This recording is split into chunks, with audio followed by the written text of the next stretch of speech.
도유나, 설악. 어머니의 가느다란 목소리가 병실에 울렸습니다.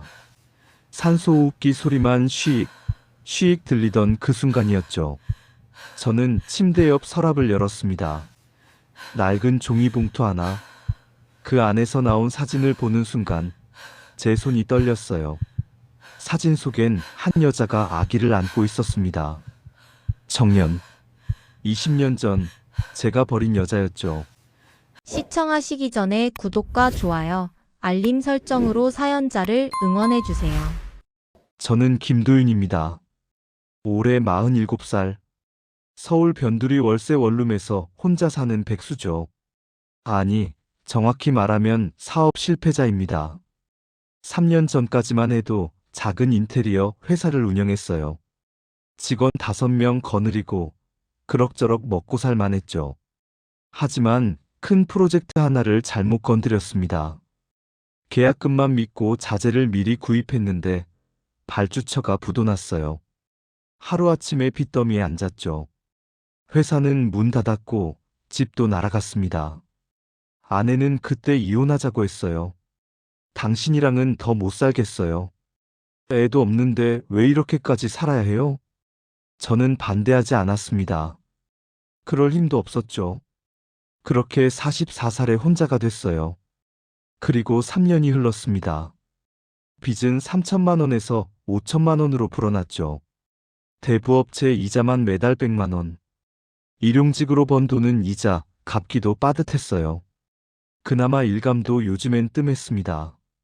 2달 전 어머니가 쓰러지셨습니다. 시장 좌판에서 나무를 팔다가 갑자기 피를 토하셨다고 하더군요. 병원에서 정밀 검사를 받았죠. 결과는 폐암 말기였습니다. 의사는 조심스럽게 말했어요. 보호자님, 각오하셔야 할 것 같습니다. 길어야 2달입니다. 저는 그 말을 듣고도 눈물이 안 났습니다. 그저 한숨만 나왔어요. 이제 병원비까지 어떻게 하지? 그게 제 첫 생각이었죠. 어머니는 71살이셨습니다. 제 아버지는 제가 27살 때 교통사고로 돌아가셨어요. 그 후로 어머니 혼자 저를 키우셨죠. 시장 좌판에서 식당 설거지로, 청소일로 온갖 꾸준히 일을 다 하시며 사셨습니다. 저는 그런 어머니가 원망스러웠습니다. 왜 돈도 없이 나를 낳은 거야? 왜 제대로 된 교육도 못 시켜준 거야? 다른 애들은 대학도 가고 좋은 회사도 들어가는데 저는 고졸이 전부였어요. 군대 제대하고 이것저것 해봤지만 제대로 된 게 하나도 없었죠. 그러다 30에 인테리어 일을 시작했습니다.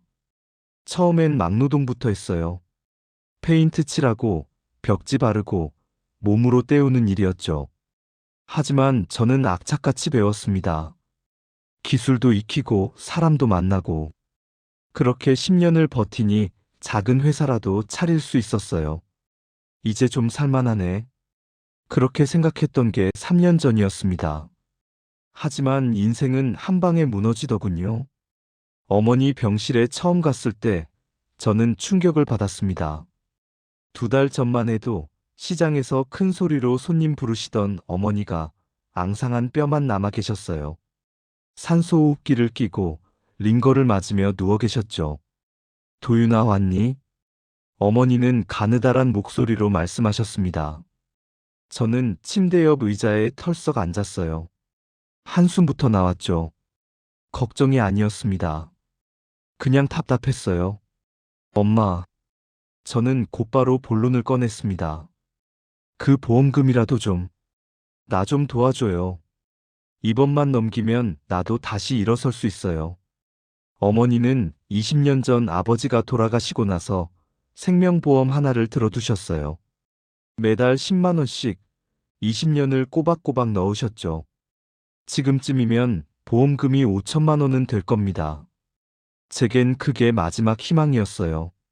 엄마 알잖아요. 내가 지금 얼마나 힘든지. 제 목소리는 떨렸습니다.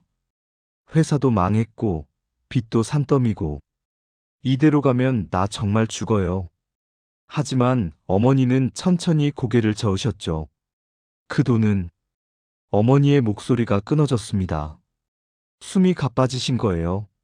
산소호흡기에서 쉬익, 쉬익 소리만 들렸죠. 잠시 후 어머니는 다시 입을 여셨습니다. 그 돈은 네가 나중에 꼭 써야 할 곳이 있다. 뭐가 있다는 거예요? 지금 내가 죽게 생겼는데. 저는 소리를 질렀습니다. 옆 병실에서 누군가 쳐다보는 게 느껴졌지만 신경 쓰지 않았어요. 화가 났죠. 이해가 안 됐습니다. 어머니는 그저 조용히 웃으셨어요. 그 미소가 이상했습니다.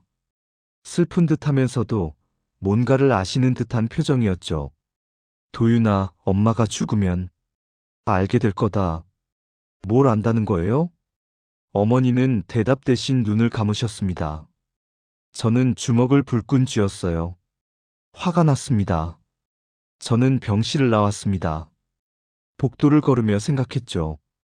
유언 비슷한 말이겠지. 죽기 전에 하는 헛소리. 그날 밤, 저는 원룸에 돌아와 침대에 누웠습니다. 천장을 보며 어머니의 말을 곱씹었어요. 나중에 꼭 써야 할 곳. 대체 뭘 말하는 건지 알 수가 없었죠. 휴대폰에서 알림음이 울렸습니다. 문자 한 통이었어요. 김도윤 고객님, 연체 15일 경과. 법적 조치 예고.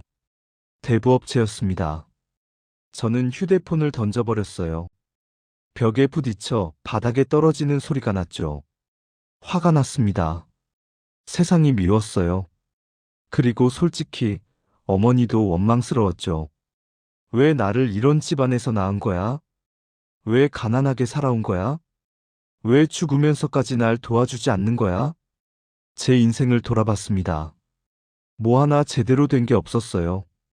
가난한 집안에서 태어나 변변한 교육도 못 받고 결혼도 실패하고 사업도 망했죠. 다 환경 탓이야. 태어날 때부터 정해진 거라고. 저는 항상 그렇게 생각했습니다. 내 잘못이 아니라고. 운이 없었던 거라고. 다음 날 아침, 저는 다시 병원에 갔습니다. 어머니의 상태는 더 나빠져 있었어요. 의사가 조심스럽게 다가왔죠. 보호자님, 이제 며칠 남지 않으신 것 같습니다. 저는 고개를 끄덕였습니다. 병실에 들어서자 어머니는 저를 보며 손짓하셨어요. 도윤아, 가까이 와봐. 저는 침대 옆으로 다가갔습니다. 어머니는 떨리는 손으로 제 손을 잡으셨죠. 그 손이 얼마나 차가웠는지 모릅니다. 엄마가 유언을 남길게. 유언이요? 어머니는 천천히 고개를 끄덕이셨습니다. 첫 번째 유언이다. 잘 들어라. 저는 귀를 기울였습니다. 어머니의 목소리는 가늘었지만 또렷했어요. 사람을 탓하지 마라. 뭐요? 남 탓으로 버틴 인생은 결국 너를 무너뜨린다. 저는 어이가 없었습니다. 지금 이 상황에서 그런 말씀을 하시다니. 저는 손을 뿌리치려 했지만 어머니가 꽉 잡으셨어요. 도윤아, 너는 항상 남 탓만 했다. 집안 탓, 환경 탓, 운 탓. 그게 사실이잖아요. 제 목소리가 커졌습니다. 엄마가 돈이 있었으면, 아빠가 안 죽었으면 내가 이렇게 안 됐을 거 아니에요. 어머니는 슬픈 눈으로 저를 바라보셨습니다. 그렇게 생각하니까 너는 계속 무너지는 거다.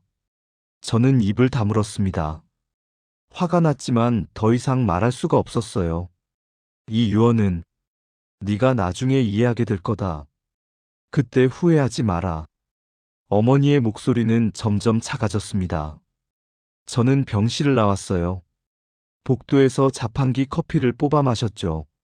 쓴맛이 입안에 퍼졌습니다. 사람을 탓하지 마라. 그 말이 계속 머릿속을 맴돌았어요. 하지만 저는 이해할 수 없었습니다. 그게 무슨 유언이냐고. 그리고 이틀 후 다시 병원에 갔을 때였습니다. 도윤아, 서랍. 어머니의 그 한마디가 제 인생을 완전히 뒤집어 놓을 줄은 몰랐죠. 저는 침대 옆 서랍을 열었습니다. 낡은 종이봉투 하나가 들어 있었어요. 이게 뭐예요? 어머니는 대답하지 않으셨습니다. 저는 봉투를 열었죠. 안에서 오래된 사진 한 장이 나왔어요.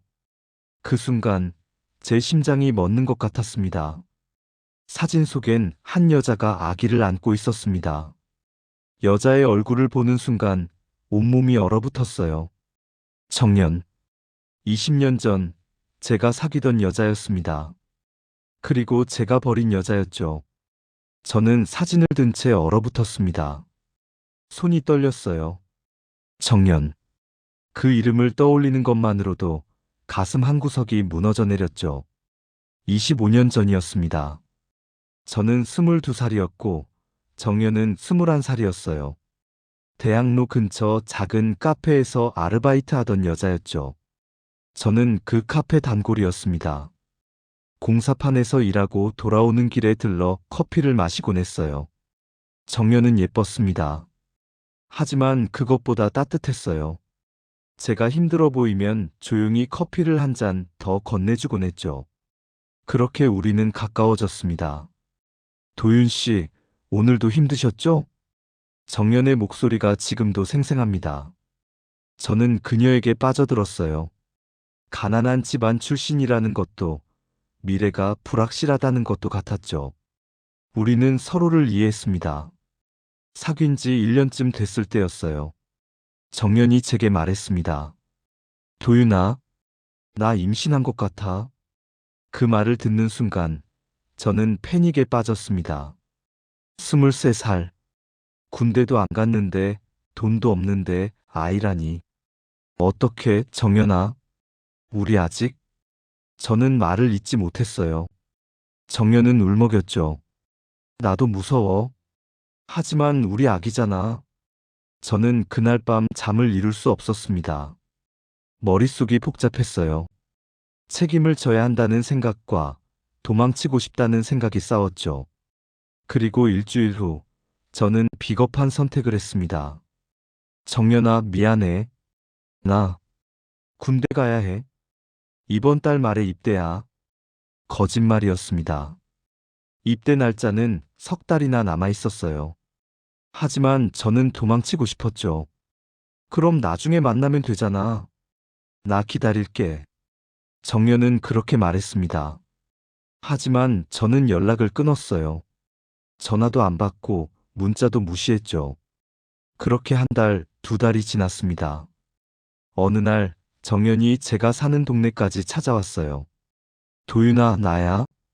문 좀 열어줘. 저는 문을 열지 않았습니다. 방 안에 숨어서 숨을 죽이고 있었어요. 정연은 문 앞에서 1시간 넘게 기다렸죠. 그러다 결국 돌아갔습니다. 그게 마지막이었어요. 저는 그 후로 정연을 다시 보지 못했습니다. 아니, 보려 하지 않았죠. 군대에 가고 제대하고 인테리어 일을 시작하면서 그 기억을 묻어버렸어요. 그냥 헤어진 거야. 다들 그렇게 사는 거 아니야. 저는 스스로를 합리화했습니다. 그리고 20년이 흘렀죠. 병실에서 저는 사진을 다시 들여다봤습니다. 정연은 아기를 안고 웃고 있었어요. 행복해 보였죠. 하지만 그 눈가엔 눈물 자국이 있었습니다. 사진 뒤에 뭔가 써 있었어요. 연필로 흐릿하게 적힌 글씨였죠. 정민이. 2005년 3월 12일 출생. 제 손에서 사진이 떨어졌습니다. 바닥에 떨어진 사진을 보며 저는 멍하니 서 있었어요. 정민. 20년 전 제가 버린 아이였습니다. 엄마. 저는 떨리는 목소리로 어머니를 불렀습니다. 어머니는 눈을 감은 채 대답하셨어요. 이제 알겠니? 엄마, 이게 대체 네가 버린 거다. 어머니의 목소리는 차가웠습니다. 평생 들어본 적 없는 목소리였죠. 23살 때 너는 그 아이를 버렸다. 정연이를 버렸고 뱃속의 아기를 버렸어. 제 다리에 힘이 풀렸습니다. 저는 바닥에 주저앉았어요. 엄마는 어떻게 다 알고 있었다. 정연이가 너를 찾아왔을 때 나한테도 왔었어. 저는 숨이 막혔습니다. 그 아이가 울면서 말하더구나. 도윤이를 사랑한다고, 아기를 낳고 싶다고. 엄마, 나는 그 아이한테 미안하다고 했다. 내 아들이 비겁해서 미안하다고. 어머니의 목소리가 떨렸습니다. 산소호흡기 소리만 쉬익, 쉬익 들렸죠. 그리고 20년이 지났다. 너는 그 일을 까맣게 잊고 살았지. 하지만 엄마는 잊지 못했어. 저는 고개를 들 수 없었습니다. 정연이는 아기를 낳았다. 혼자서 아무 도움도 없이. 그걸 어떻게 내가 찾아갔었어. 정민이가 5살 때 저는 충격을 받았습니다. 어머니가 그 아이를 만났다는 게 믿기지 않았어요. 작은 단칸방에서 살고 있더구나. 정연이는 낮에는 식당에서 일하고 밤에는 편의점에서 일했어. 그렇게 정민이를 키우고 있었지. 어머니는 잠시 숨을 고르셨습니다. 나는 그 아이한테 돈을 주려고 했어. 하지만 정연이는 거절했다. 자기가 알아서 키우겠다고. 엄마. 그래서 나는 보험금 수혜자를 바꿨다. 정민이 이름으로. 제 머리가 멍해졌습니다. 보험금. 그게 정민이 거였다는 겁니까? 네가 버린 아이다. 하지만 그 아이는 네 피를 이어받았어. 엄마의 손녀지. 어머니의 목소리는 점점 약해졌습니다. 2번째 유언이다. 잘 들어라. 저는 고개를 들었어요. 어머니는 저를 똑바로 보셨죠. 버린 건 언젠가 돌아온다. 그 말이 가슴에 박혔습니다. 네가 버린 사랑, 네가 버린 아이, 네가 버린 책임. 그 모든 게 돌아온다. 저는 아무 말도 할 수 없었습니다. 도윤아, 너는 항상 도망쳤어. 힘들면 도망치고 책임지기 싫으면 남 탓하고. 어머니의 눈에서 눈물이 흘러내렸습니다. 하지만 이제는 마주해야 한다. 저는 병실을 나왔습니다. 복도를 비틀거리며 걸었어요. 머릿속이 하얗게 변했죠. 정민. 그 이름이 계속 맴돌았습니다. 내 딸이라고? 믿을 수가 없었어요. 20년. 그 아이는 20년을 죄 없이 자란 겁니다. 저는 병원 로비 벤치에 주저앉았습니다. 사람들이 오가는 소리가 들렸지만 아무것도 보이지 않았어요. 손에는 여전히 그 낡은 사진이 들려 있었죠. 휴대폰이 울렸습니다. 모르는 번호였어요. 저는 받지 않았죠. 하지만 계속 울렸습니다. 3번째 울릴 때 저는 받았어요. 여보세요? 김도윤 씨 맞으시죠? 저는 박경자라고 합니다. 명숙 씨 친구예요. 어머니 친구였습니다. 박경자.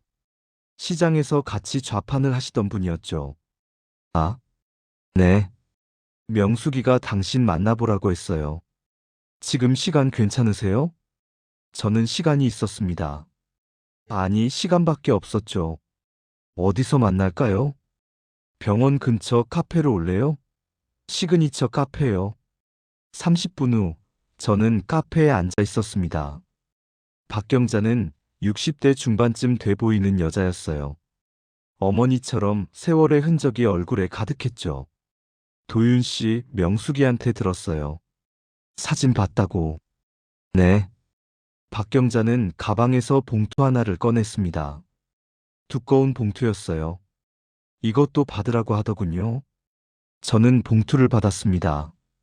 안을 열어보니 서류들이 들어 있었어요. 출생신고서, 주민등록등본, 그리고 편지 한 통. 이게 뭐예요? 정민이 서류예요. 그리고 명숙이가 마지막으로 쓴 편지죠. 저는 떨리는 손으로 편지를 꺼냈습니다. 어머니의 손글씨였어요. 도윤아. 편지는 그렇게 시작됐습니다. 이 편지를 읽고 있다면 엄마는 이미 세상을 떠났겠구나. 미안하다. 살아서 말하지 못해서. 저는 눈물이 났습니다. 너는 20년 전 정연이를 버렸다. 그리고 뱃속의 아기도 버렸지. 엄마는 그때 너를 때려주고 싶었어. 하지만 그러지 못했다. 편지를 읽는 제 손이 떨렸어요. 정연이는 혼자 아기를 낳았다. 정민이라는 이름을 지었지. 너의 이름에서 한 글자를 따서. 도윤의 윤이 아니라 정연의 정과 제 이름의 민. 아니, 도민에서 온 건가? 저는 혼란스러웠어요. 엄마는 정민이를 몇 번 만났다. 예쁜 아이였어. 너를 닮았더구나. 눈이 특히. 저는 사진을 다시 꺼내봤습니다. 아기의 얼굴을 자세히 들여다봤어요. 눈. 그 눈이 제 어릴 적 사진과 닮아 있었죠. 정연이는 작년에 세상을 떠났다. 교통사고였어. 그 문장을 읽는 순간 저는 숨이 막혔습니다. 정민이는 이제 20살이다. 혼자 살고 있지. 카페에서 아르바이트하며 대학을 다니고 있어. 엄마는 그 아이한테 보험금을 남겼다. 5천만 원. 그게 엄마가 해줄 수 있는 전부였어. 하지만 도윤아, 돈이 중요한 게 아니다. 네가 그 아이를 만나야 해. 네가 저지른 죄를 마주해야 한다. 편지는 거기서 끝이 아니었습니다.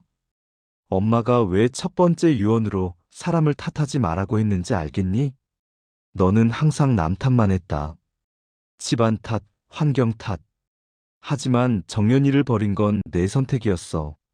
아무도 강요하지 않았지.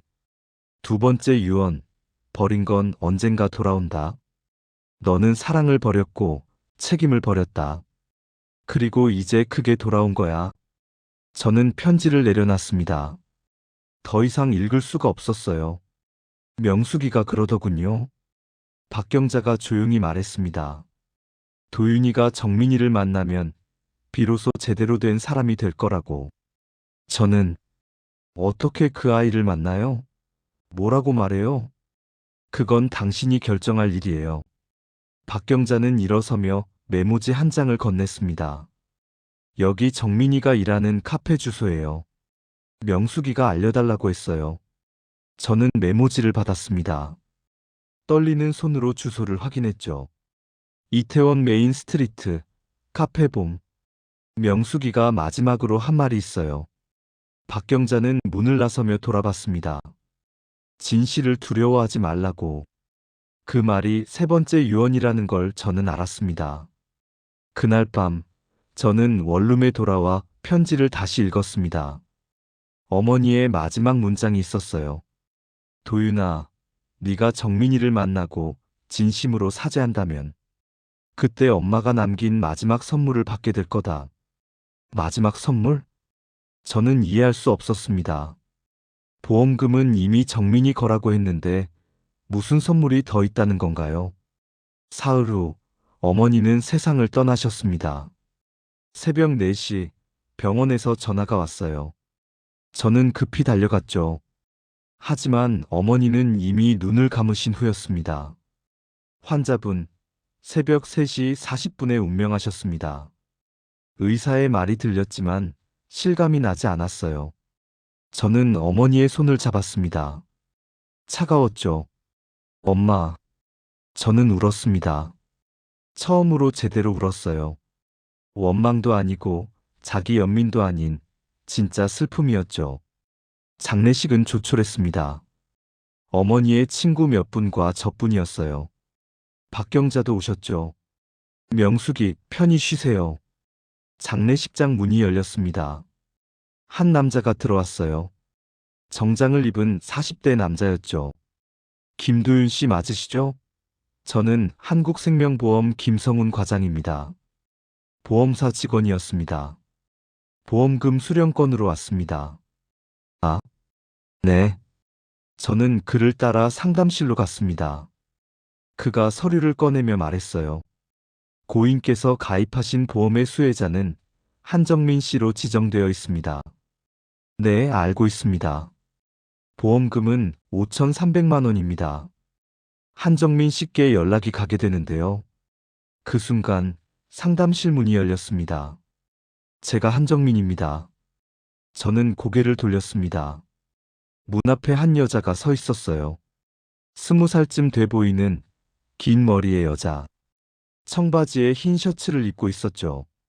제 심장이 멎는 것 같았습니다. 정민이었습니다. 제 딸이었죠. 정민은 저를 보며 눈을 가늘게 떴습니다. 경계하는 눈빛이었어요. 당신이 김도윤? 어떻게? 할머니한테 들었어요. 당신이 올 거라고. 정민의 목소리는 차갑했습니다. 보험사 직원이 어색하게 기침을 했죠. 그럼 신분증 확인하고 서류 작성하시면 됩니다. 절차는 30분 정도 걸렸습니다. 그동안 저와 정민은 한마디도 하지 않았어요.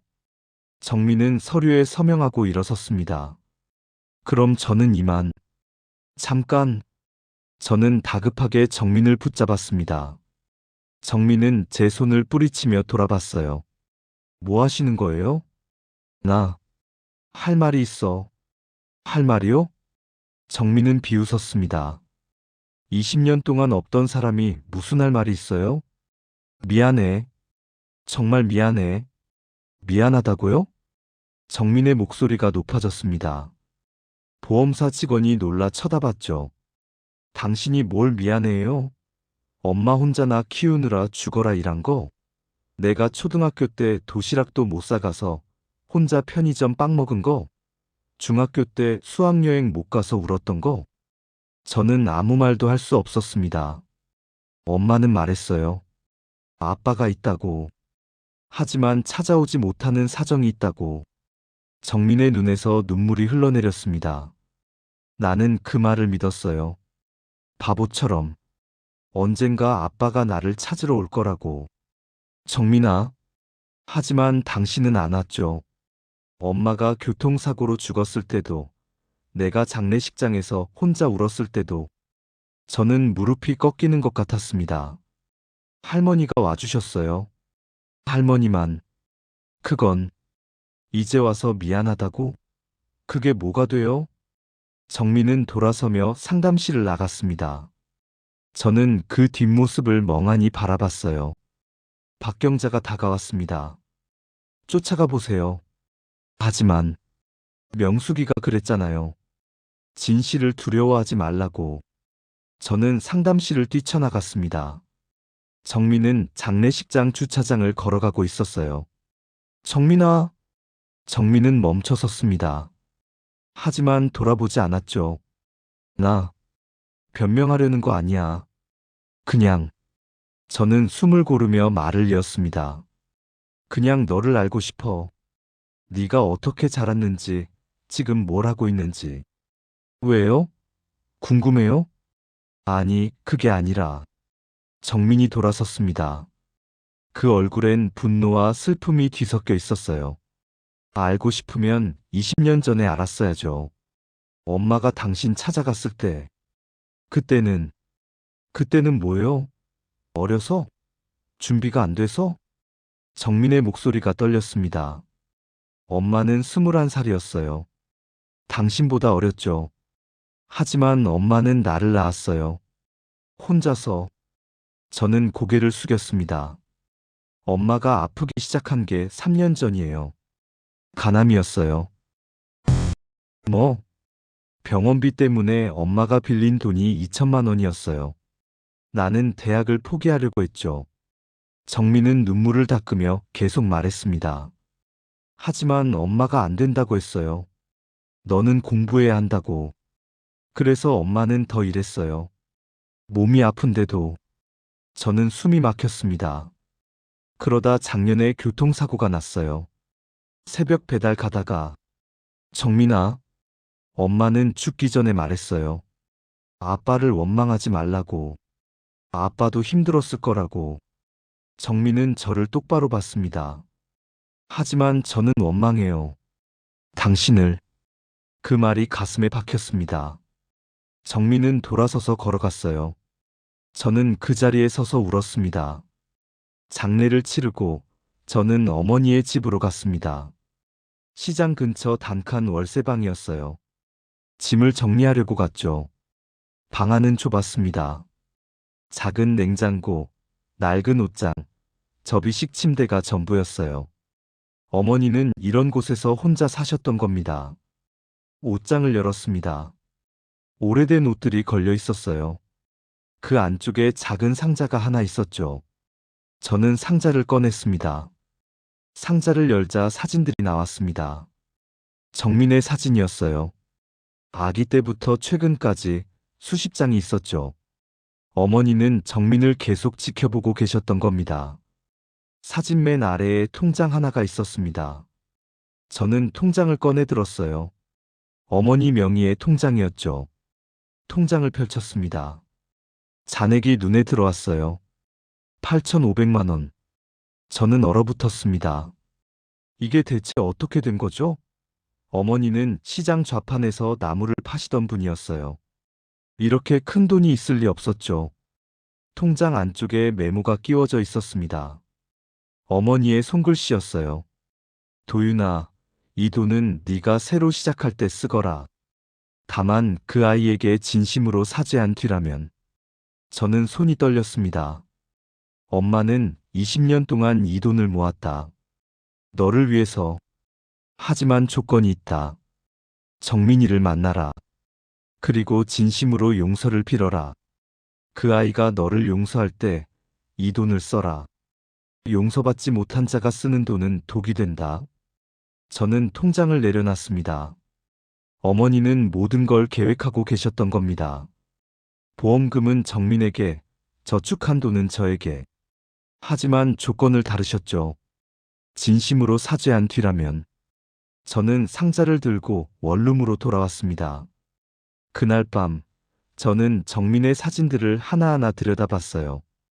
100일 사진, 돌 사진, 초등학교 입학 사진, 중학교 졸업 사진, 모든 순간순간이 담겨 있었습니다. 하지만 그 어느 사진에도 저는 없었어요. 저는 사진 한 장을 들었습니다. 정민이 초등학교 운동회에서 달리기 하는 사진이었죠. 뒤편에 정연이 보였어요. 카메라를 들고 환하게 웃고 있었습니다. 나는 그때 뭘 하고 있었지? 기억을 더듬었습니다. 정민이 9살이었다면 2014년. 저는 37이었고 인테리어 회사를 막 시작했을 때였죠. 돈을 벌겠다고, 성공하겠다고 악착같이 일하던 때였어요. 하지만 그게 무슨 의미가 있었나요? 제 딸은 아빠 없이 운동회를 뛰고 있었는데 저는 사진을 내려놨습니다. 가슴이 무너져 내렸어요. 다음 날 저는 메모지에 적힌 주소를 찾아갔습니다. 이태원 메인 스트리트, 카페봄. 작은 카페였어요. 유리창 너머로 안을 들여다봤죠. 정민이 보였습니다. 앞치마를 두르고 커피를 만들고 있었어요. 손님에게 미소 지으며 커피를 건네는 모습이 정연과 닮아 있었습니다. 저는 문을 열고 들어갔습니다. 카페 안은 따뜻했어요. 원두향이 코를 찔렀죠. 어서 오세요. 정민이 인사했습니다. 그러다 저를 보고는 표정이 굳었어요. 왜 왔어요? 커피. 한 잔. 정민은 한숨을 쉬며 고개를 끄덕였습니다. 저는 구석자리에 앉았어요. 잠시 후 정민이 커피를 가져왔죠. 아메리카노요. 6,000원이에요. 고맙다. 정민은 가려고 했습니다. 저는 다급하게 말했어요. 잠깐 앉아줄 수 있어? 손님들이 있어서요. 카페 안을 둘러봤습니다. 손님은 2명뿐이었어요. 정민은 할 수 없다는 듯 앞에 앉았죠. 뭐하러 왔어요? 돈 달라고? 아니. 저는 가방에서 상자를 꺼냈습니다. 어머니 집에서 가져온 상자였어요. 이게 뭐예요? 너에 관한 거야. 할머니가 모아두신 거. 정민은 상자를 열었습니다. 사진들을 보더니 눈이 커졌어요. 이게 할머니는 널 계속 지켜보고 계셨어. 몰래? 정민은 사진을 하나하나 들여다봤습니다. 손이 떨리고 있었어요. 할머니가 이걸 다. 응. 정민의 눈에서 눈물이 흘러내렸습니다. 저는 조심스럽게 말했어요. 할머니가 마지막으로 남긴 말이 있어. 나한테. 뭔데요? 진실을 두려워하지 말라고. 그리고 저는 숨을 고르며 계속했습니다. 네가 나를 용서할 때까지 나는 제대로 된 사람이 될 수 없다고. 정민은 고개를 들었습니다. 눈물 자국이 선명했어요. 용서요? 나는 비겁했어. 20년 전에도 지금도. 저는 정민의 눈을 똑바로 봤습니다. 나는 네 엄마를 버렸어. 그리고 너를 버렸지. 그게 내 선택이었어. 정민은 아무 말도 하지 않았습니다. 변명하지 않을게. 어려서도 아니고 준비가 안 돼서도 아니야. 그냥 겁이 났어. 책임지는 게. 나는 평생 도망치며 살았어. 힘든 일이 생기면 남 탓하고 환경 탓하고. 저는 주먹을 쥐었습니다.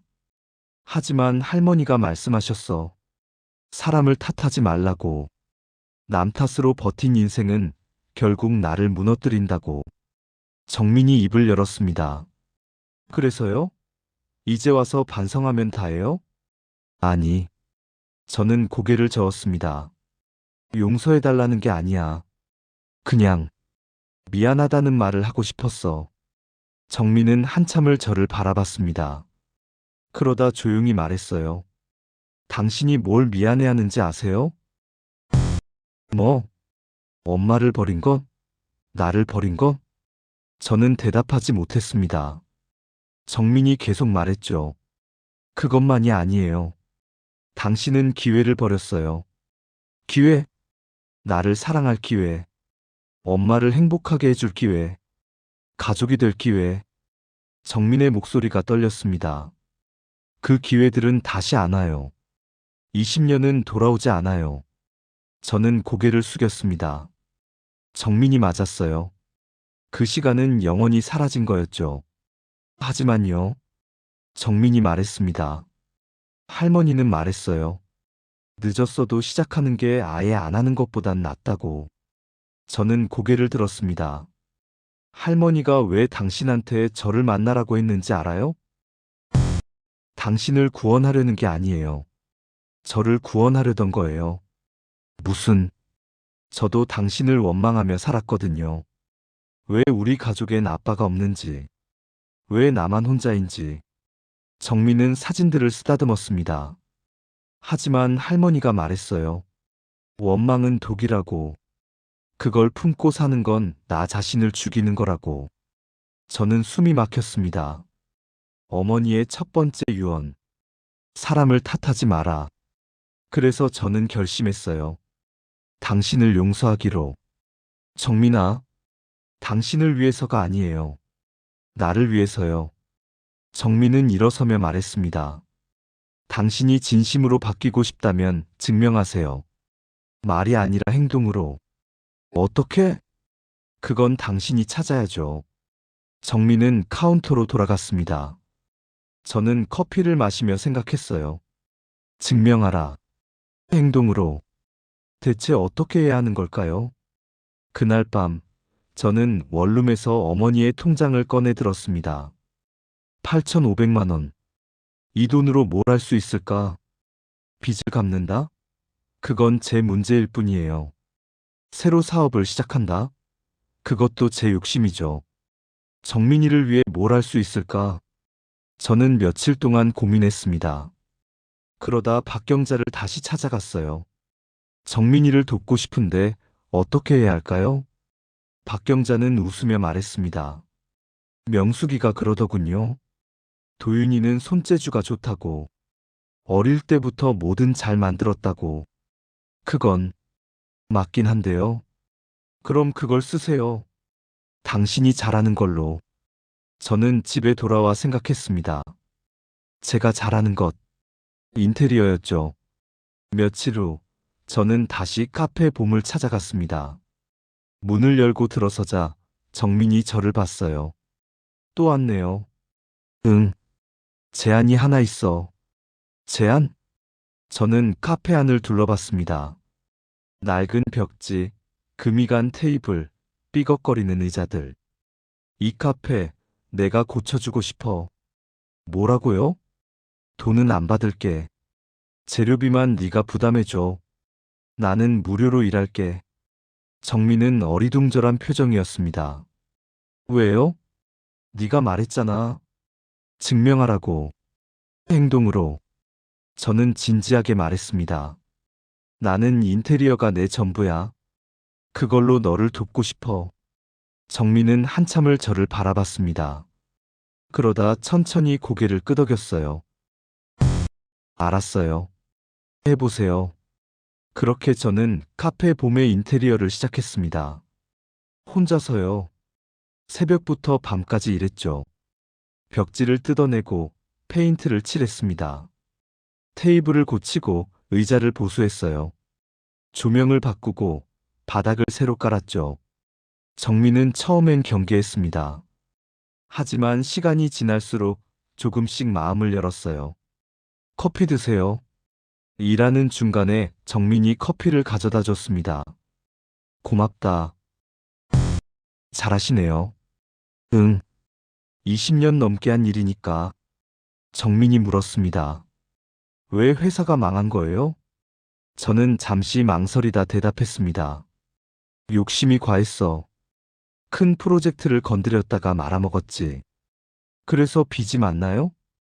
응. 5천만 원 정도. 정민은 아무 말도 하지 않았습니다. 저는 계속 일했어요. 2주일이 지났습니다. 카페는 완전히 달라졌어요. 밝고 깨끗하고 따뜻한 공간이 됐죠. 와. 정민은 감탄하며 카페 안을 둘러봤습니다. 완전 달라졌어요. 그치? 저는 뿌듯했습니다. 오랜만에 느끼는 감정이었어요. 고마워요. 정민이 조용히 말했습니다. 진짜로. 아니야. 내가 고마워. 저는 공구를 정리하며 말했습니다. 나한테 기회를 줘서. 정민이 웃었습니다. 처음 보는 미소였어요. 그 순간 저는 깨달았습니다. 아, 이게 아빠 노릇이구나.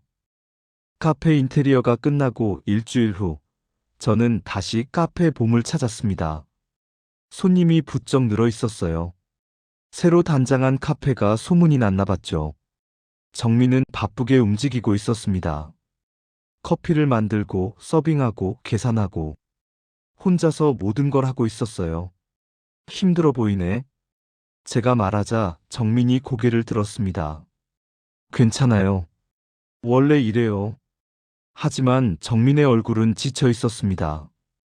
다크서클이 짙었고 손에는 밴드가 붙어 있었어요. 손 다쳤어? 아, 이거요? 그냥 컵 깨진 거 치우다가. 저는 마음이 아팠습니다. 20살 아이가 혼자 이 모든 걸 감당하고 있다는 게.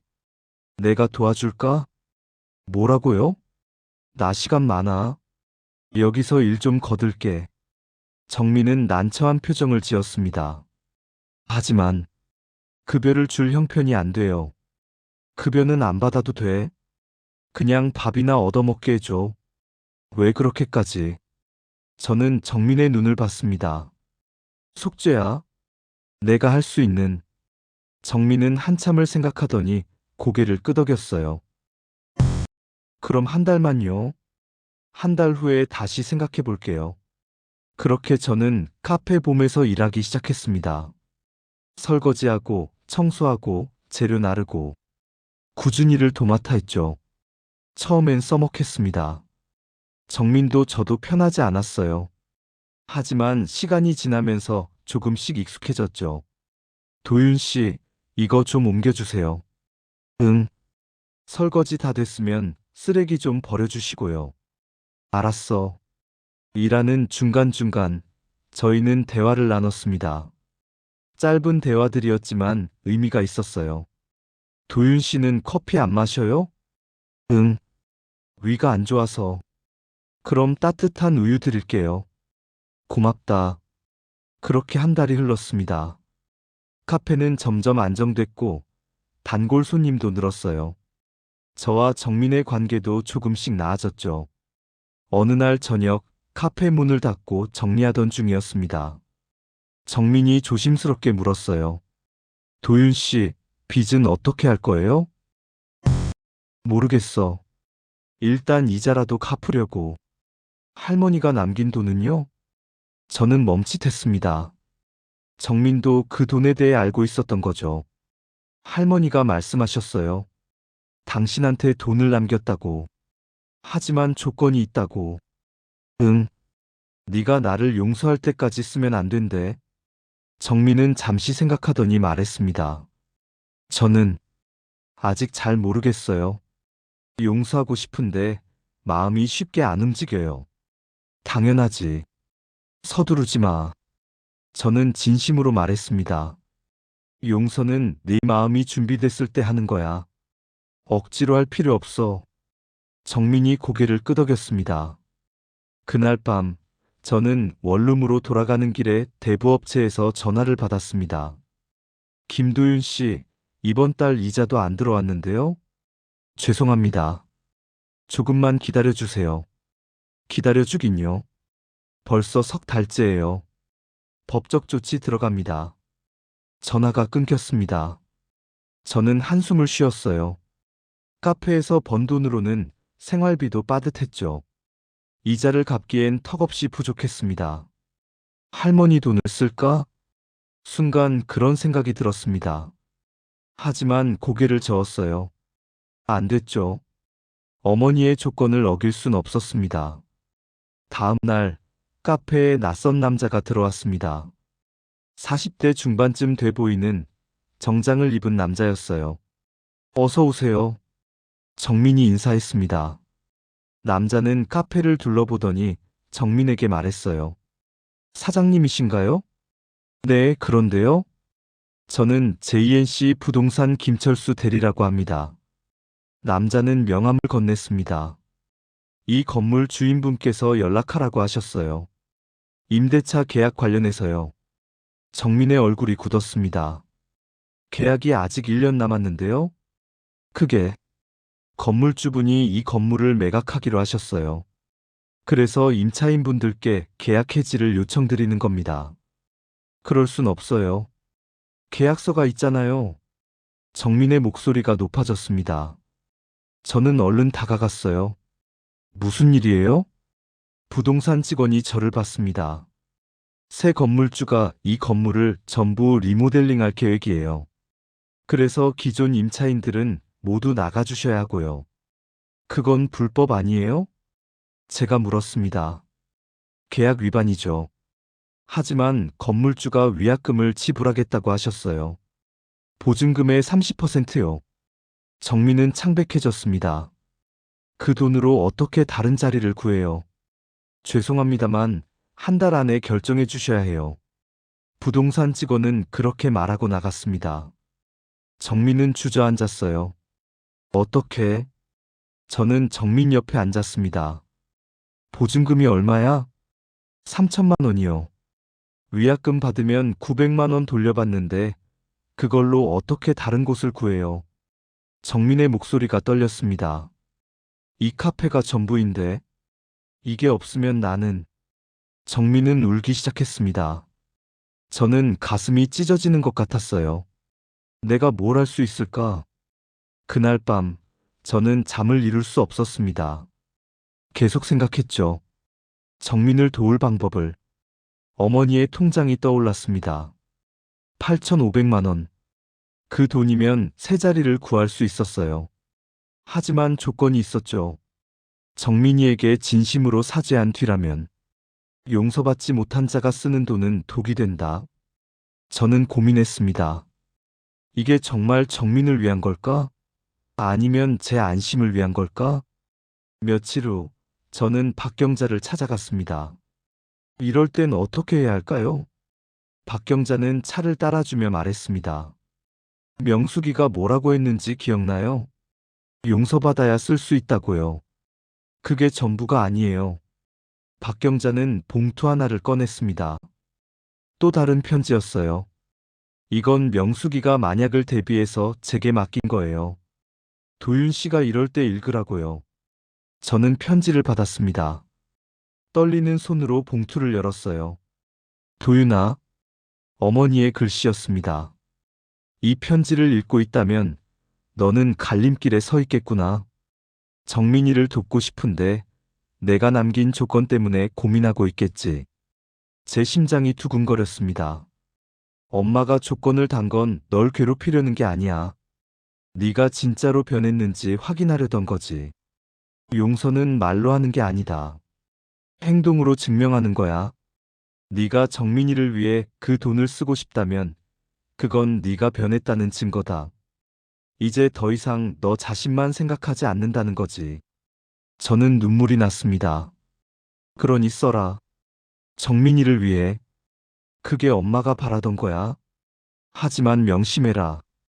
그 돈은 빚을 갚는 데 쓰면 안 된다. 그건 내 문제니까. 정민이를 위해서만 써라. 편지는 거기서 끝이었습니다.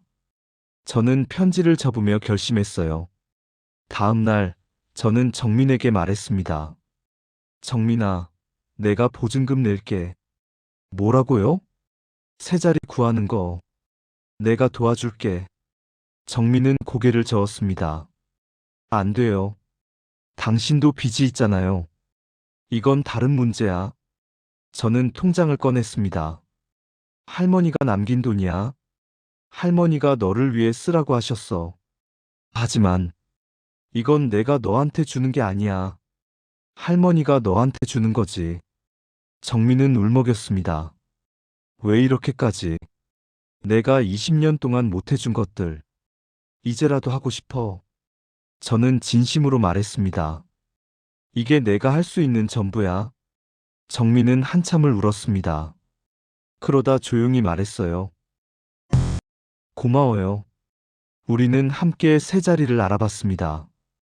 보증금 4천만 원짜리 매장을 찾았어요. 작지만 위치가 좋았죠.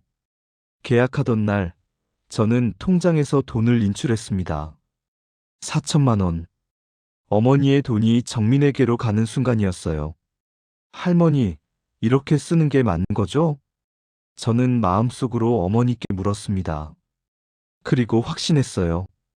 이게 맞다고. 새 카페는 한 달 후에 오픈했습니다. 이전보다 훨씬 넓고 밝은 공간이었어요. 저는 다시 인테리어를 도맡았죠. 이번엔 정말 정성을 다했습니다. 오픈 날 손님들이 많이 왔습니다. 박경자도 오셨고 어머니의 친구분들도 오셨어요.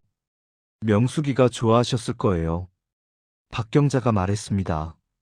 네, 저도 그렇게 생각해요. 그날 저녁 카페 문을 닫고 정민이 저를 불렀습니다. 도윤 씨 앉아요. 저는 정민 맞은편에 앉았습니다. 정민은 커피 2잔을 가져왔어요. 오늘 축하해요. 새 출발. 응. 너도 고생 많았어. 정민은 커피를 한 모금 마시더니 말했습니다. 말이 있어요. 응? 이제 조금은 이해할 것 같아요. 정민의 눈에서 눈물이 흘렀습니다. 20년 전, 왜 당신이 그랬는지. 무서웠겠죠? 어렸으니까. 정민아, 용서한다는 말은 아직 못하겠어요. 하지만, 정민은 저를 봤습니다.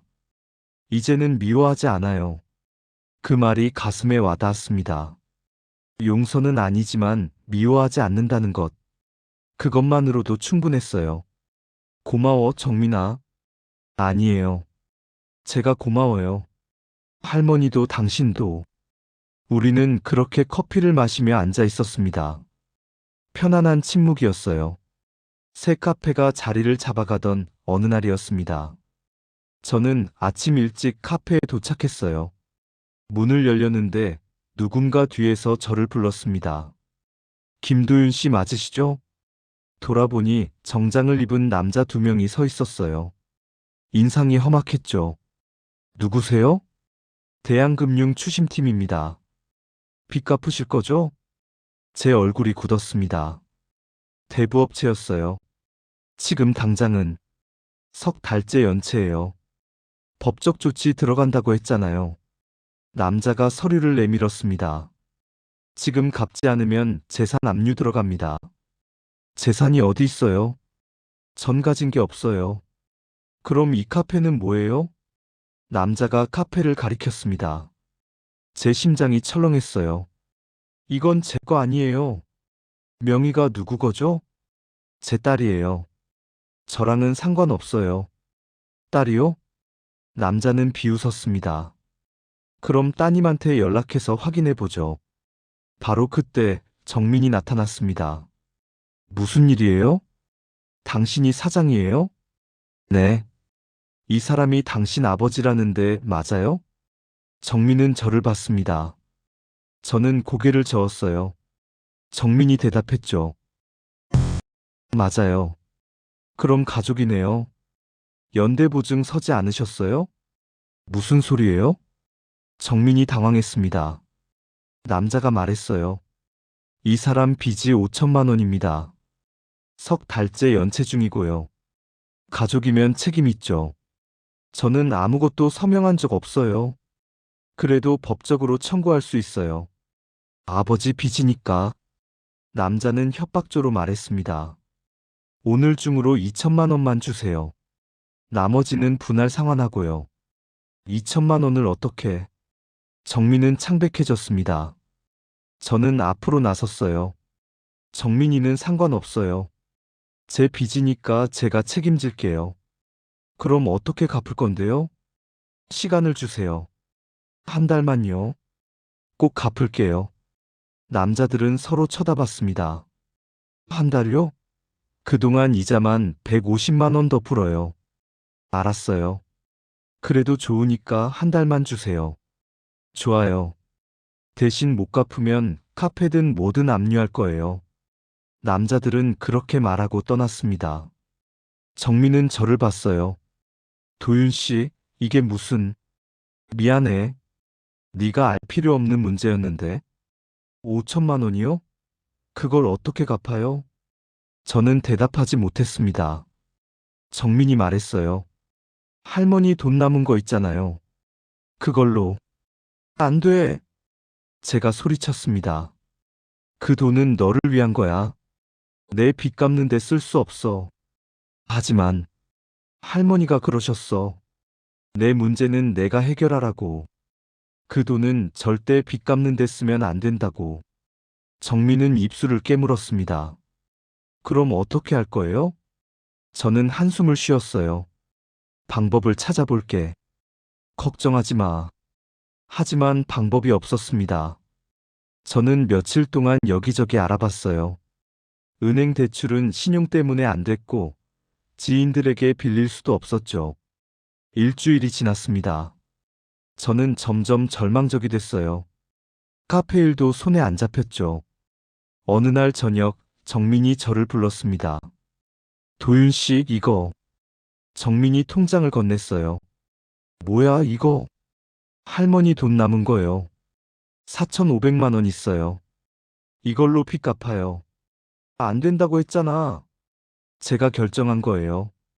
저도 이제 당신 딸이잖아요.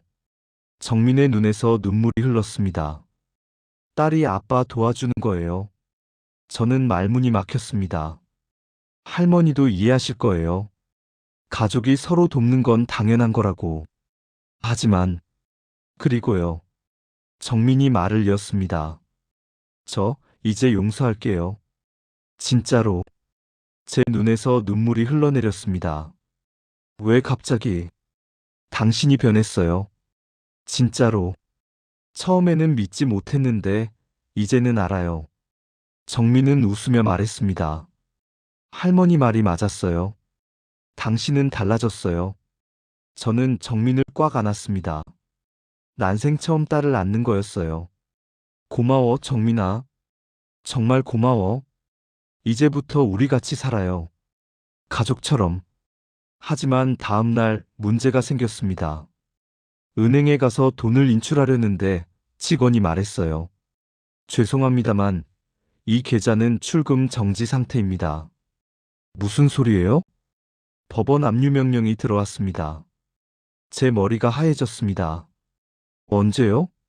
어제요. 채권자가 대한금융이라고 되어 있네요. 대부업체가 먼저 손을 쓴 거였습니다. 어떻게 알았는지 어머니 통장을 압류한 거죠. 이럴 수가. 저는 은행을 나와 정민에게 전화했습니다. 정민아, 통장이 압류됐어. 뭐라고요? 대부업체 놈들이 먼저 손을 쓴 거야. 이제 돈을 못 쓰게 됐어. 정민은 한참 침묵하다 말했습니다. 그럼, 어떻게 해요? 저는 대답할 수 없었습니다. 그날 저녁, 저는 혼자 한강둔치를 걸었어요. 머릿속이 복잡했죠. 내가 뭘 잘못한 거지? 변하려고 노력했습니다. 정민을 위해 살려고 했어요. 하지만 빚은 그냥 사라지지 않았죠. 핸드폰이 울렸습니다. 박경자였어요. 도윤 씨, 지금 어디예요? 한강이요. 거기서 기다려요. 제가 갈게요. 30분 후 박경자가 나타났습니다. 저는 벤치에 앉아 있었어요. 무슨 일 있었죠? 박경자는 제 옆에 앉으며 물었습니다. 저는 모든 걸 말했어요. 빚, 압류, 모든 것을. 그래서 이제 어쩔 수가 없어요. 박경자는 한참을 생각하더니 말했습니다. 명숙이가 또 편지를 남겼어요. 또요? 네. 이런 상황을 대비해서요. 박경자는 봉투를 꺼냈습니다. 마지막 편지였어요. 읽어보세요. 저는 떨리는 손으로 편지를 열었습니다. 도윤아, 이 편지를 읽고 있다면 너는 최악의 상황에 있겠구나. 돈은 압류됐고 빚은 여전하고 어머니는 모든 걸 예상하고 계셨던 겁니다. 하지만 포기하지 마라. 이게 마지막이 아니야. 엄마가 너한테 마지막으로 가르쳐주고 싶은 게 있다. 저는 계속 읽었습니다. 인생은 돈으로 해결되는 게 아니다. 사람으로 해결되는 거지. 네가 이제까지 변한 모습을 사람들이 봤어. 정민이도, 경자도, 카페 손님들도. 그들에게 도움을 청해라. 혼자 감당하려 하지 말고. 그게 진짜 변화야. 남에게 약한 모습을 보이는 것. 도움을 청하는 것. 편지를 읽는 제 눈에서 눈물이 흘렀습니다. 엄마는 네가 자랑스럽다. 20년 만에 진짜 아빠가 됐으니까. 이제 마지막 고비를 넘어라. 그러면 진짜 자유로워질 거야. 저는 편지를 접었습니다. 박경자가 물었어요. 어떻게 할 거예요? 잘 모르겠어요. 하지만 저는 고개를 들었습니다. 포기는 안 할 거예요. 다음 날 아침, 저는 카페에 갔습니다. 정민은 평소처럼 준비를 하고 있었어요. 도윤 씨. 응. 어젯밤에 생각해봤어요. 우리 크라우드 펀딩 해보는 게 어때요? 크라우드 펀딩? 네. SNS에 사연을 올리고 사람들한테 도움을 청하는 거요. 저는 고개를 저었습니다. 그건 너무 창피해. 왜요? 도움이 필요하면 청하는 게 당연하잖아요. 정민의 말에 어머니의 편지가 떠올랐습니다. 사람들에게 도움을 청해라. 해볼까? 네. 제가 도와줄게요. 우리는 그날부터 준비했습니다. 사연을 쓰고 사진을 찍고 SNS에 올렸어요. 처음엔 반응이 없었죠. 하지만 이틀 후 첫 후원이 들어왔습니다. 10만 원이었어요. 누구죠? 정민이 확인하더니 말했습니다. 카페 단골 손님이에요. 김선희님. 아, 그분. 김선희는 매일 아침 카페에 오시는 40대 여자였습니다. 저는 그분에게 전화를 걸었어요. 선희님 감사합니다. 정말로. 아니에요. 도윤 씨가 얼마나 열심히 사는지 제가 봤어요. 작은 힘이나마 보태고 싶었어요. 그 말에 눈물이 났습니다. 꼭 갚을게요. 갚을 생각 마세요. 그냥 잘 사세요. 그게 저한테 보답하는 거예요. 전화를 끊고 저는 정민을 봤습니다. 사람들이 날 믿어주네. 당연하죠. 당신은 변했으니까요. 그날 이후로 후원이 계속 들어왔습니다. 5만 원, 10만 원, 20만 원. 적은 금액이었지만 마음이 담겨 있었어요. 일주일 만에 300만 원이 모였습니다. 2주일이 지나자 700만 원이 됐죠. 하지만 여전히 부족했어요. 2천만 원까지는 아직 멀었습니다. 그러던 어느 날 카페에 낯선 여자가 들어왔습니다.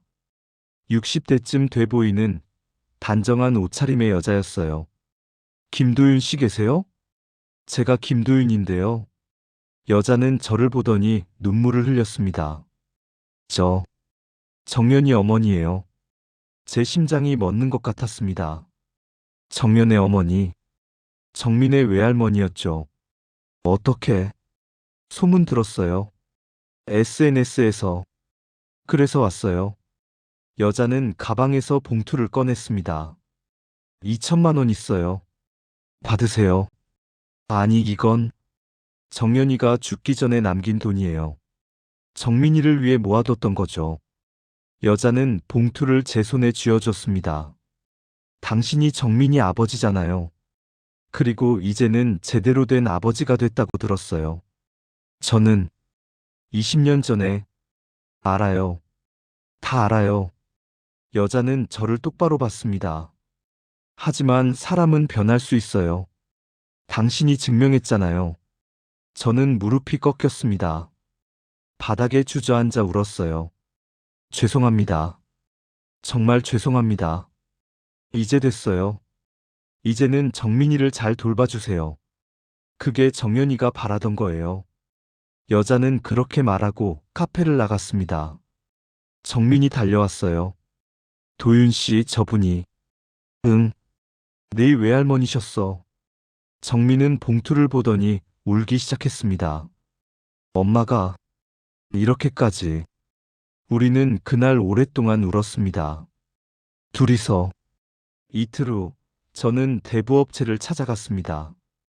크라우드 펀딩으로 모은 돈 900만 원과 정연 어머니가 준 2천만 원, 그리고 제가 있는 돈까지 합쳐서 3천만 원을 준비했어요.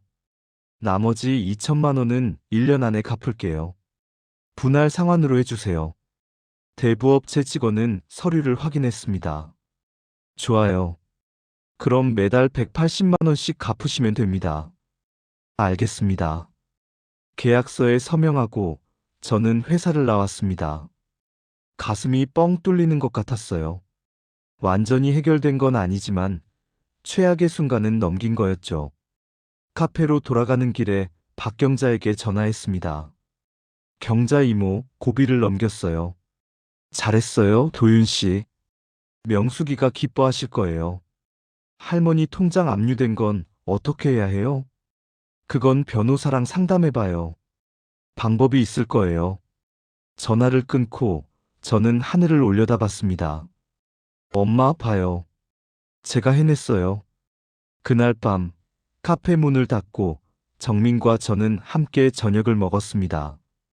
처음으로 편하게 마주 앉은 거였어요. 도윤 씨. 응? 이제부터 아빠라고 불러도 돼요? 그 말에 제 눈에서 눈물이 터졌습니다. 그럼. 좋지. 아빠. 정민이 웃으며 말했습니다. 고마워요. 돌아와줘서. 나야말로 고마워. 날 받아줘서. 우리는 그렇게 밥을 먹었습니다. 20년 만에 처음으로 아버지와 딸로서. 며칠 후 변호사와 상담했습니다. 압류된 통장 문제였어요. 빚을 갚으면 압류가 풀립니다. 그럼 남은 돈을 찾을 수 있어요. 남은 돈이 얼마나 돼요? 4,500만 원이요. 원래 통장에 있던 돈이죠. 저는 고개를 끄덕였습니다. 1년만 버티면 그 돈을 찾을 수 있었어요. 열심히 할게요.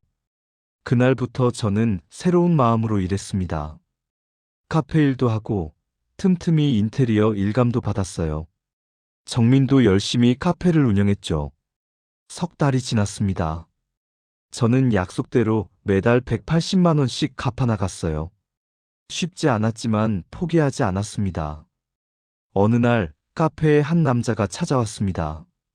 30대 중반쯤 돼 보이는 깔끔한 인상의 남자였어요.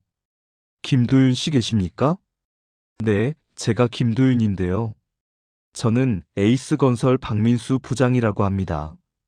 남자는 명함을 건넸습니다. 혹시 인테리어 일 하실 수 있으세요? 그럼요. 물론이죠. 저희 회사에서 신축 오피스텔 인테리어를 맡기려고 하는데 소문 듣고 왔어요. 소문이요?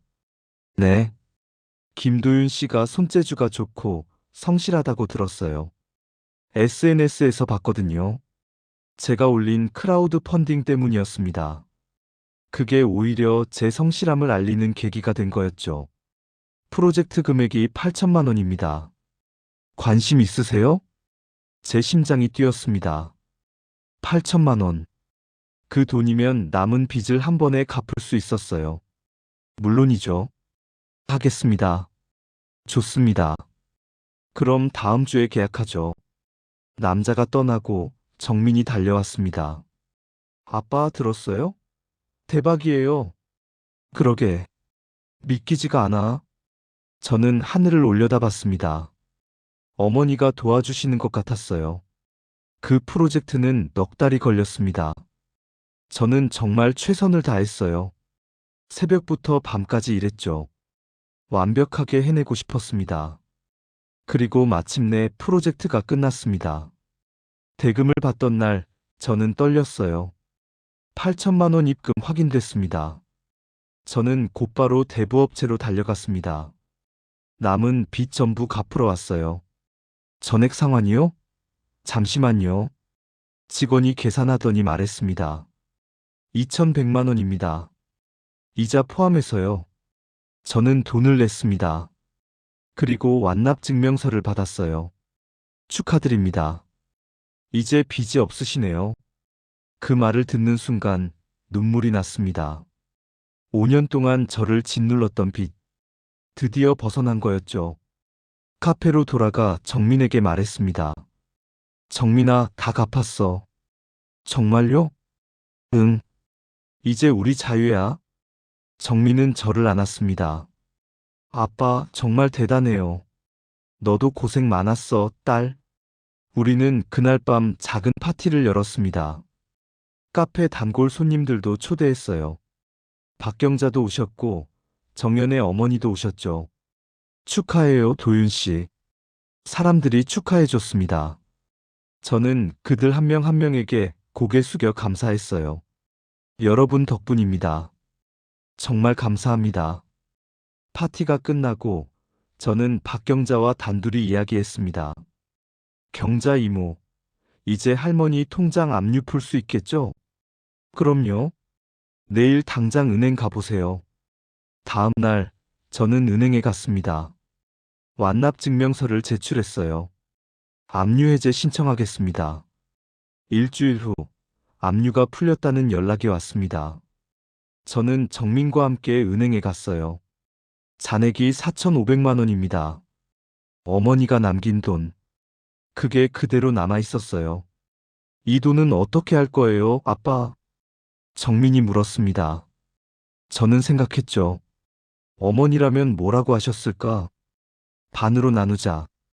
네? 2,200만 원은 네가 가져. 그리고 나머지는 내가 가질게. 하지만 이게 맞는 것 같아. 할머니도 그러길 바라셨을 거야. 정민은 고개를 끄덕였습니다. 그럼 저는 이 돈으로 카페를 더 키울게요. 나는 작은 공방을 하나 차릴 거야. 인테리어 공방. 우리는 웃으며 손을 맞잡았습니다. 1년이 흘렀습니다. 카페 봄은 이제 이태원에서 유명한 카페가 됐어요. 정민은 직원 2명을 고용했고 메뉴도 다양해졌죠. 매일 손님들로 북적였습니다. 저는 작은 공방을 열었어요. 도윤 공방이라는 이름으로 인테리어 디자인과 시공을 하는 곳이었죠. 프로젝트가 하나둘 늘어나면서 입소문이 났습니다. 어느 토요일 오후 저는 공방 작업을 마치고 카페로 갔습니다. 정민이 웃으며 커피를 건넸어요. 아빠, 오늘 좀 일찍 오셨네요? 응. 일이 일찍 끝났어. 저는 커피를 마시며 카페 안을 둘러봤습니다. 손님들의 웃는 얼굴, 따뜻한 분위기. 이 모든 게 꿈만 같았어요. 아빠, 다음 주에 외할머니 생신이에요. 같이 가실 거죠? 당연하지. 정연의 어머니는 이제 저희의 가족이 됐습니다. 한 달에 한 번씩 함께 식사하고 명절에는 같이 지냈죠. 그리고요, 아빠. 정민이 수줍게 말했습니다. 저 남자친구 생겼어요. 뭐? 저는 깜짝 놀랐습니다. 정민이 웃었어요. 대학 선배인데 착한 사람이에요. 다음에 소개해 줄게요. 그래야지. 아빠가 직접 봐야 하니까. 우리는 웃었습니다.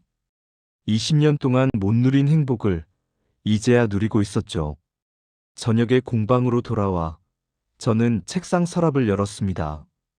어머니의 마지막 편지가 들어 있었어요. 저는 그걸 꺼내 다시 읽었습니다. 도윤아, 네가 이 편지를 다시 읽고 있다면 이제 모든 게 끝났겠구나. 엄마가 남긴 새 유언을 기억하니? 저는 눈을 감고 되새겼습니다. 첫 번째 유언. 사람을 탓하지 마라. 저는 이제 남 탓하지 않았습니다. 제 선택, 제 책임을 받아들였어요. 그게 진짜 어른이 되는 거였죠. 두 번째 유언. 버린 건 언젠가 돌아온다. 제가 버린 정연, 버린 정민. 그들이 돌아왔습니다. 용서의 형태로, 사랑의 형태로. 세 번째 유언. 진실을 두려워하지 마라. 저는 제 과거를 마주했습니다. 도망치지 않고, 숨기지 않고. 그게 저를 자유롭게 만들었어요. 엄마가 보험금을 정민이한테 남긴 이유를 이제 알겠니? 편지는 계속됐습니다. 그건 돈 때문이 아니었어. 너를 정민이한테 데려가려던 거야. 네가 보험금을 찾으려다 정민이를 만나게 되고 그 아이를 통해 네 과거를 마주하게 되고 그러면서 변하게 되는 거. 저는 눈물을 흘렸습니다. 어머니는 모든 걸 계획하고 계셨던 거예요. 엄마가 남긴 돈도 마찬가지야. 그냥 주면 네가 빚 갚고 끝이었을 거야. 하지만 조건을 달았지. 용서받아야만 쓸 수 있다고. 그래야 네가 진짜로 변할 테니까. 도윤아, 엄마의 유언은 돈이 아니었어. 너의 구원이었지. 편지는 그렇게 끝이 났습니다. 저는 편지를 가슴에 안았습니다. 엄마, 이제야 알겠어요. 당신이 뭘 하려고 하셨는지. 밤하늘에 별이 빛나고 있었습니다. 저는 창문을 열고 하늘을 올려다봤어요. 이제 제대로 된 사람 됐어요. 아빠가 됐고 딸을 사랑하는 법을 배웠어요. 바람이 불어왔습니다. 어머니의 손길 같았어요. 다음 날 일요일, 저는 정민과 함께 어머니 산소를 찾았습니다. 조용한 공원묘지였어요. 할머니 왔어요. 정민이 꽃을 놓으며 말했습니다. 저도 무릎을 꿇고 앉았어요. 엄마, 정민이랑 같이 왔어요. 저는 산소 앞에 술을 따랐습니다. 보고 계시죠? 저희 잘 살고 있어요. 엄마 말씀대로. 정민이 제 손을 잡았습니다. 저는 정민의 손을 꽉 쥐었어요. 엄마, 저 이제 알아요. 사람을 탓하지 않는 게 뭔지, 버린 게 돌아온다는 게 뭔지, 진실을 마주한다는 게 뭔지. 눈물이 흘러내렸습니다. 그리고 가장 중요한 걸 배웠어요. 사랑이 뭔지. 정민도 울고 있었습니다. 할머니, 저도 배웠어요. 용서가 뭔지. 그리고 가족이 뭔지. 우리는 그렇게 한참을 산소 앞에 앉아 있었습니다. 돌아가는 길에 정민이 물었습니다. 아빠 행복해요? 저는 고개를 끄덕였습니다. 응. 48살에 처음으로 행복하다는 걸 알았어. 저도요. 엄마 돌아가시고 너무 힘들었는데 이제는 괜찮아요. 그건 네가 강해서야. 아니에요. 아빠가 있어서예요. 우리는 손을 잡고 걸었습니다. 아버지와 딸로서. 일주일 후 카페에서 작은 모임이 있었습니다. 크라우드 펀딩으로 도와주신 분들을 초대한 거였어요. 여러분, 정말 감사합니다. 저는 사람들 앞에서 말했습니다. 여러분이 없었다면 저는 여기 없었을 거예요. 여러분이 저를 믿어주셨고, 도와주셨고, 그래서 제가 일어설 수 있었습니다. 사람들이 박수를 쳤습니다. 저는 20년 동안 도망치며 살았어요. 책임을 회피하고 남 탓만 하며 살았죠. 저는 정민을 받습니다. 하지만 제 어머니가 저를 바꿔놨어요. 3가지 유언으로. 사람을 탓하지 마라. 버린 건 언젠가 돌아온다. 진실을 두려워하지 마라. 이 3문장이 제 인생을 완전히 바꿔놨습니다. 저는 하늘을 올려다봤습니다. 엄마, 이제 알겠어요. 당신의 유언은 돈이 아니라 제 인생의 구원이었어요. 사람들 눈에서 눈물이 흘렀습니다. 정민도 울고 있었어요. 저는 이제 알아요. 인생은 언제든 다시 시작할 수 있다는 걸. 늦었다고 생각할 때가 가장 빠른 때라는 걸. 박수가 터져 나왔습니다. 모임이 끝나고 저는 혼자 카페에 남았습니다. 창밖을 보며 생각했어요. 47살에 모든 걸 잃었던 제가 48살에 모든 걸 얻었습니다. 딸을 얻었고, 가족을 얻었고, 진짜 인생을 얻었죠. 어머니가 남긴 보험금 5천만 원. 그건 단순한 돈이 아니었어요. 저를 정민에게 데려가는 열쇠였고, 제 과거와 마주하게 만드는 거울이었고, 새로운 삶을 시작하게 만드는 씨앗이었죠. 고마워요, 엄마. 저는 하늘을 향해 말했습니다. 덕분에 저 이제 제대로 된 사람 됐어요. 제대로 된 아빠 됐어요. 핸드폰이 울렸습니다. 정민이었어요. 아빠, 뭐해요? 집에 안 와요?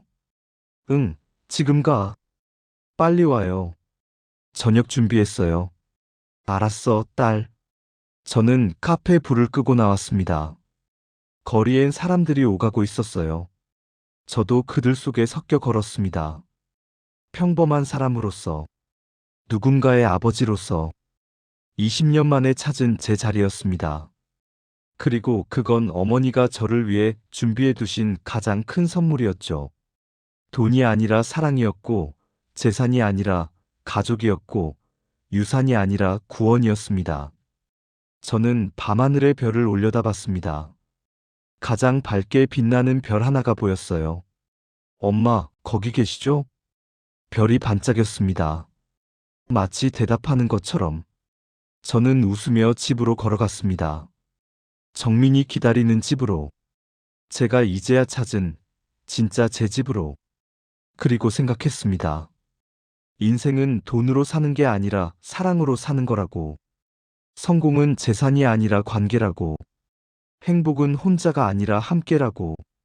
어머니의 새 유언이 제게 가르쳐 준 것들이었습니다. 사람을 탓하지 마라. 내 인생은 내 책임이니까. 버린 건 언젠가 돌아온다. 그러니 버리지 마라. 사람을, 기회를. 진실을 두려워하지 마라.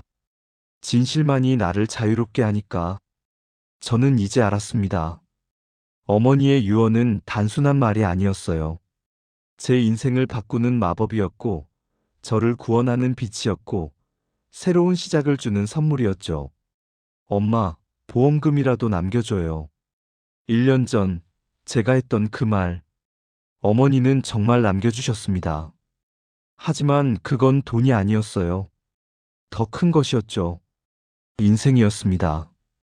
끝까지 함께 해주셔서 감사합니다. 더보기란의 링크를 클릭하시면 놓치기 쉬운 건강까지 찾아옵니다. 구독과 좋아요, 알림 설정으로 다음 이야기도 함께 해주세요. 행복한 하루 되세요.